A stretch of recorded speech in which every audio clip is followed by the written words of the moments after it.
চোখে ঝরতে দেব না বৃষ্টি, তুই জাগবি সারা রাত, আমি আসব হঠাৎ। তোর বর্ষা চোখে ঝরতে দেব না বৃষ্টি, তুই জাগবি সারা রাত, আমি আসব হঠাৎ। তোর শুকনো ঠোঁটে ফোটাবো প্রেমের হাসি,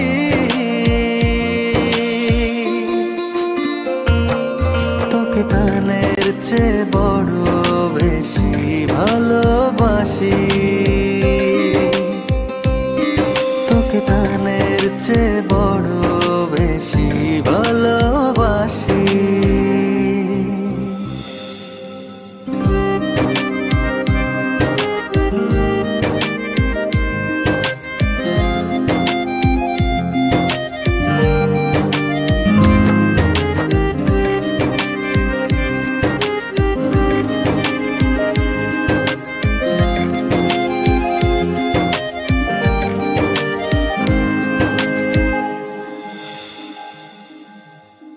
তোর বুকের গভীরে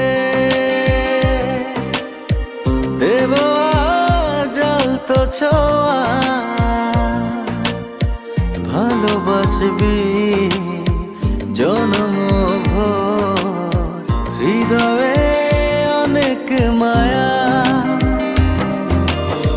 তোর শুকনো ঠোঁটে ফোটাবো প্রেমের হাসি,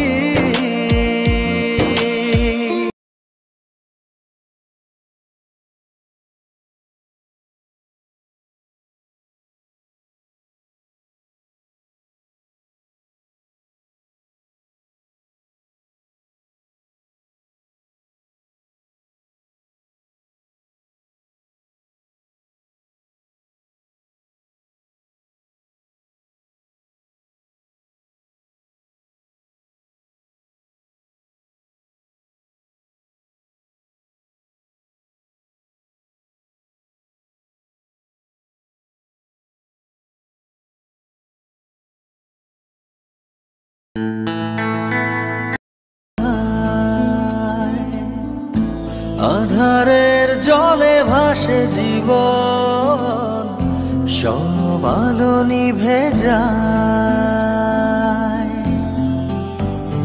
মনে হয় আমি নেই আমাতে, হারিয়ে গেছি সেই তোমাতে।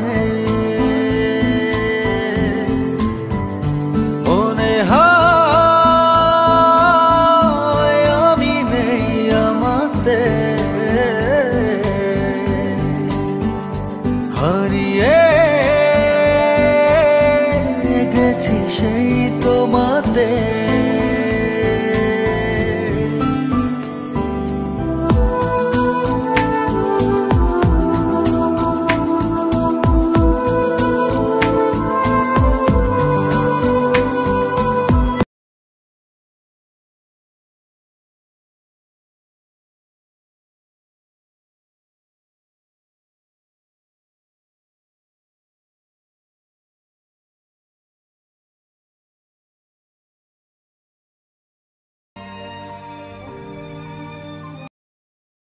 We bowled really well. We managed to restrict to Australia to a gettable total, and then the rush chase for us was pretty comfortable. So we got there. That set up our whole campaign. The fact that we got to the semi-final, I think, was a good effort after all that time in the wilderness.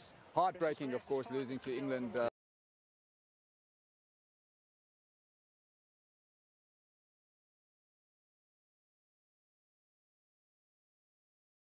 Now he's gone in on the left-hand side.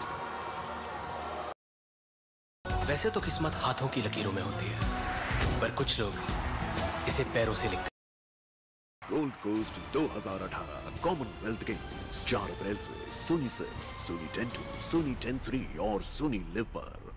Brought to you by Axe Ticket. Ticket जो टिक टिक टिके.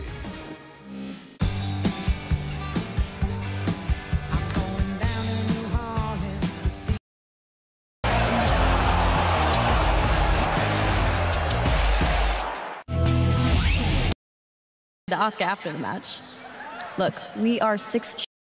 Graft. Yeah, you don't need to be a natural ability freak, so to speak. I mean, if you're lucky enough to be like that, well, good luck to you. But I mean, we've seen so many players who, through sheer guts and hard work and tenacity, get through to the top, and that's what you got to do. It's got to, if you decide that that's where you want to make your living, there's no easy way to do it, and the harder you work, the better things will be for you. My final question: there's going to be so much intensity throughout this series playing against Australia. What's the secret to getting through that? Well, the thing is, when you play against Australia, and having played with them as well, you've got to look them in the eye and take them on. You can't just sit back and let them get all over you. You know what they're going to do. They're going to come at you. We've all been through all that. But the easiest and the best way to answer that is by your performances on the field. So you've got to find a way where that doesn't affect you. You've got to perform well against them and then take them on. You can't just sit back and take it. Right, Kepler, thanks very much. Nice little masterclass with you, getting some insights. Thanks.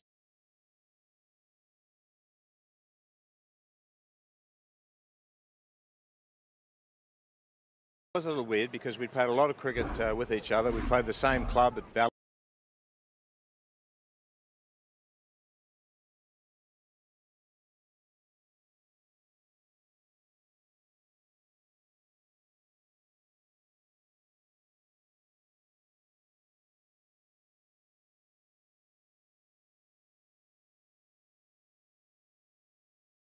Australia, so it was a little bit strange to find him in the opposition camp, but he got the better of us that day, that's for sure.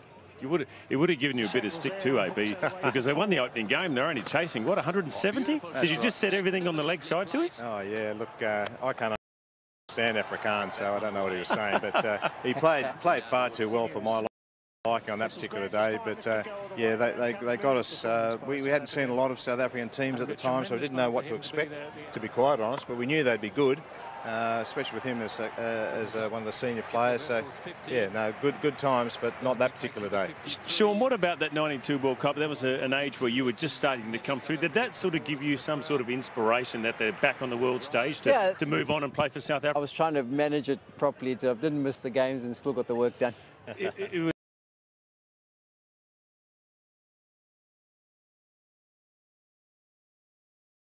a funny World Cup for South Africa, wasn't it? I mean, you did talk about it there, that first ball to Jeff Marsh, Alan Donald caught behind, he just not out.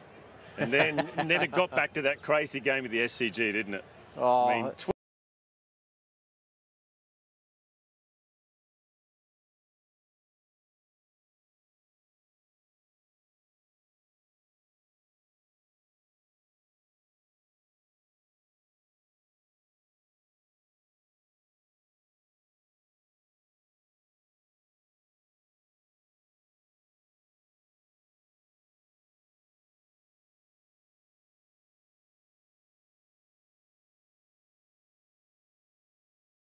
cricket. We played a lot of Benson Hedges cricket under lights and with the white balls, and that made us not too bad and be able to compete. Well, I was a youngster coming up there as well, AB, and I just felt, you know, world cricket needed South Africa back into the fold because they were such a competitive nation and very good players as well that we'd never seen. We hadn't seen a lot of. We'd heard a lot about the South African teams of the past and some of the names, you know, through county cricket. We had a bit of an idea, but they were, you know, a serious cricketing team, serious cricketing nation. And it was good to see them back in the fold. Talk about gutsy players, they'd back into this game. They'd be happy with Kepler Wessels out there in the middle at 4 for 60. Yeah, look, he'd be a hard man to dismiss on that sort of track out there. You know, his work ethic leading into games, he had his own technique that he used exceptionally well. And I saw way too much of it, you know. Valleys, Queensland, Australia, and then against him in South Africa, yeah, look, it's just overkill. Just looking at the pitch here, getting set up for the second session of play. I expect this wicket probably to turn a bit more, Sean, as well. Well, I think there's been turn and there's been some bounce. I think what spinners often enjoy here at Durban is the amount of bounce they get. And I think Nathan Lyon will be a little bit disappointed. You know, we saw him visualising before the start of play and he would have wanted to get 3, 4, 5 wicket haul. He hasn't managed to get involved yet, but there's still an opportunity for him. But we're a little bit frustrated that he hasn't got one of the top 4. But the other guys have been so good, and we say Mitchell Stark's only bowled the 4 overs. Yeah. He'll probably come at some stage with some more reverse swing. So plenty of challenges for the South African batsmen. No one's been able to get going except Markram. Yeah, well, you talk about Markram. I thought he's been quite positive. I thought he was quite positive to Nathan Lyon, and probably the losing of AB de Villiers in that run out I thought might have a bit of an effect on him. Yeah, he's been a real find for South Africa. We're really positive about what he's going to be able to bring, and these kind of experiences will knock off the edges and make him the more polished product, won't they? He's had to deal with a lot of abuse out there, and the fact that he's run out AB has meant the Australians have had some ammunition to give him a go about. I think there was some mention about what's for lunch, something with peri-peri AB sauce on it. So they know what to do, and for a young man, he stood up pretty well.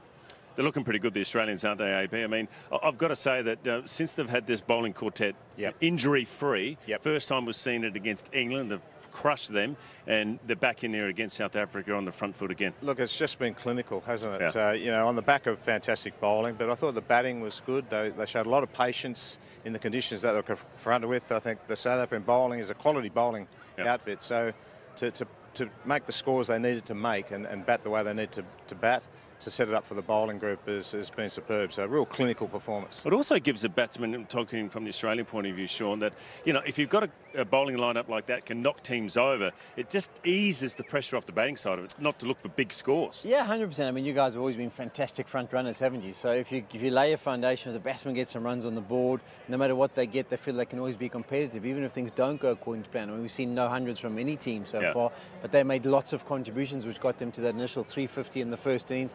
And since then, on the surface, we felt like that might be too much, and it has proved to be so because of the strength of their bowling. And it's only the 4 guys, really. We haven't seen Mitchell Marsh bowl a ball yet, have we? So, but it was also that 351 at the start, I reckon, was just a bit too many, wasn't it? It was probably a little bit too many. And then when South Africa bowled that for 162, Australians haven't even had to gallop. They've just had 50 overs. So they're still relatively fresh coming to his last innings. All right, guys, good chat. Thanks for that, AB and Sean Pollard. We're going to take a break on the other side. We're going to come back with the second session of play. You're watching all the action in this first Test match from Durban.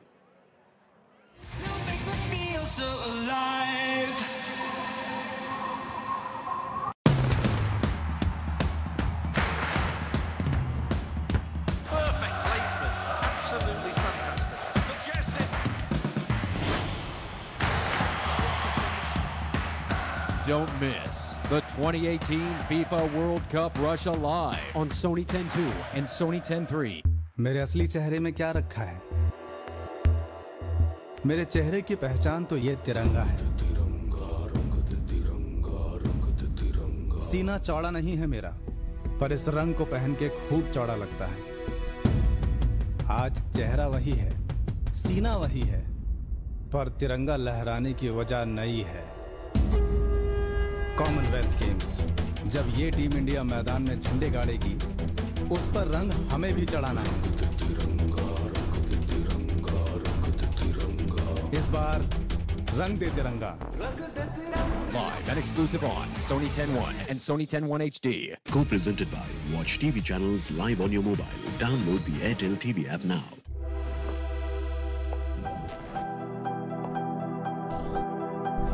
Sports. We love to watch it. You know why? Because it teaches us to dream big. When the odds are against us, it teaches us to bounce back.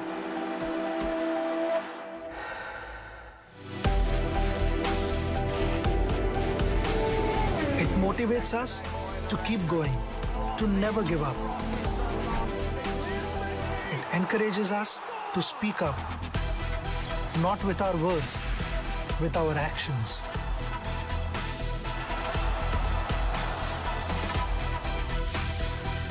And in the end, it makes us feel like champions. We watch sports because it teaches us to go beyond. For the world's best sporting action, tune in to Sony Pictures Sports Network.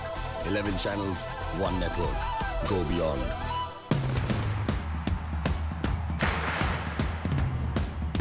Perfect placement. Absolutely fantastic. Majestic. Don't miss The 2018 FIFA World Cup Russia live on Sony 10.2 and Sony 10.3. La Liga Santander, Barcelona versus Atletico Madrid tonight, 8:45 p.m. Live and exclusive on Sony 10.2, Sony 10.2 HD, and the Sony Live app. Brought to you by Samsung Galaxy S9 Plus.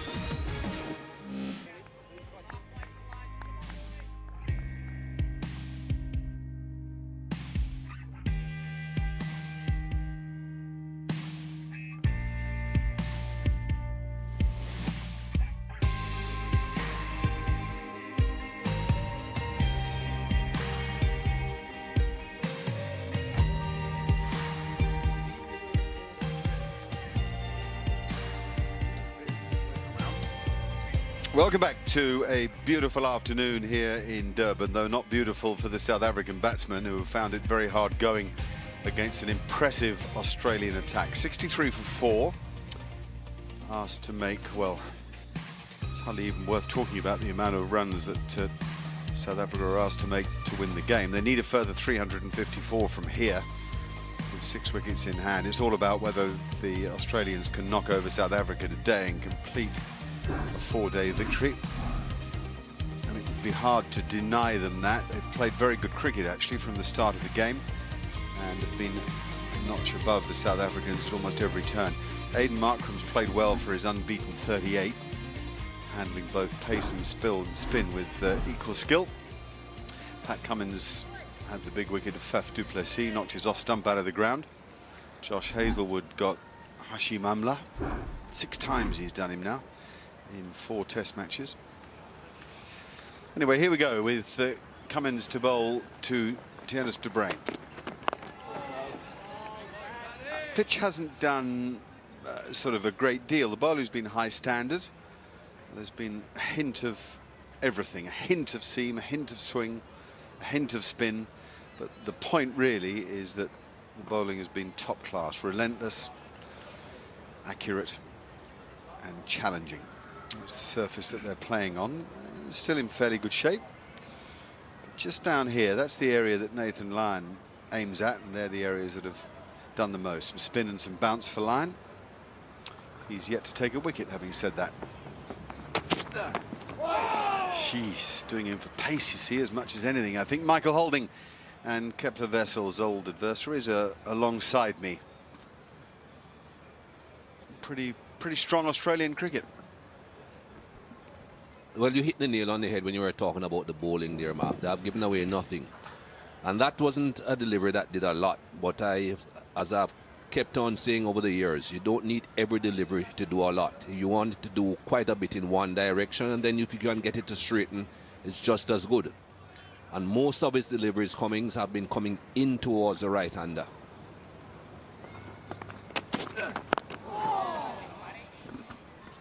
What's working really well for Steve Smith is that Nathan Lyon is tying up the one end, and then the 3 quick bowlers can just rotate the strike at the other end in short spells, working in partnerships, creating pressure all the way through, and that's been hugely impressive.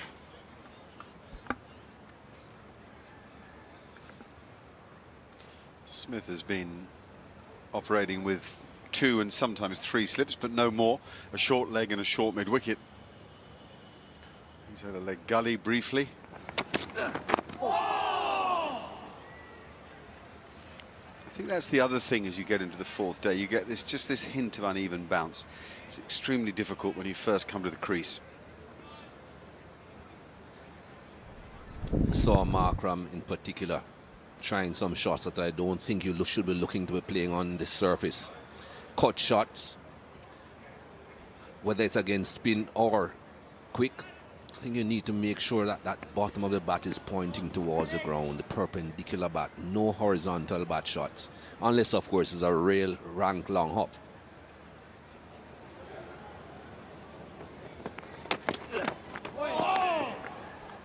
If this pair could survive for a while together, it'll be one of the great learning experiences, because you won't find it much more difficult than this. I mean, you may get on a snake pit somewhere, a green damp pitch, and then it's just unreal. These conditions are pretty real.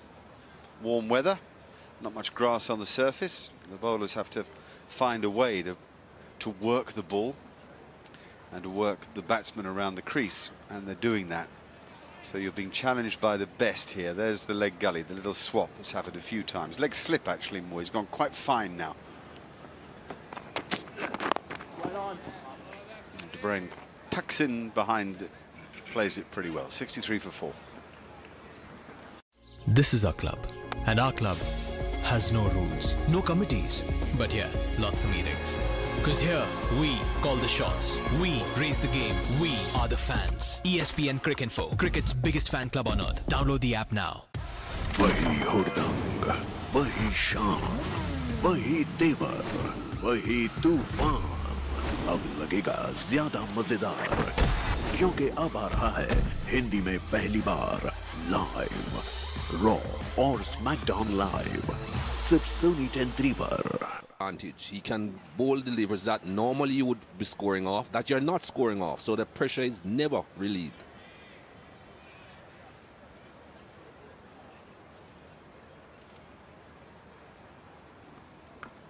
Yeah, it's just unfortunate that Adam Markram was involved in that mix-up with A.B. de Villiers, because he's played really well today.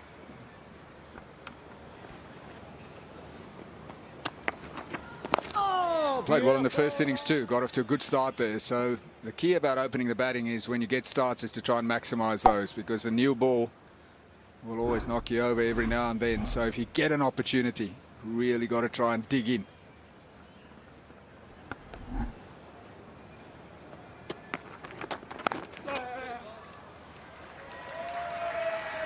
Good batting. Now that follows Michael Holding's idea that you're wiser playing with a straight bat than a horizontal bat. Just gave himself a hint of room. Didn't try to hit it too hard. He knows there's a gap there, so he picked the gap. I said, I'll have two. Had he got away from the ball and tried to cut it, he might have then suffered had it bounced inconsistently. I think it's a very relevant point, Kepler, that Mikey makes about this slow pitch playing into the bowler's hands. As long as you bowl well, it's a pitch where if you bowl poorly, you'd pay a heavy price, but if you bowl well, it's incredibly difficult to score.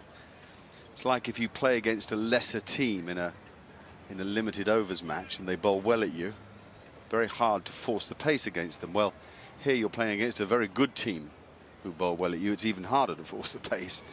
So it plays into the bowler's hands. They settle into a rhythm that you can't break because there's no pace on the ball. And also it's inevitable that reverse swing will come into it a bit later too, so that'll make it even more difficult.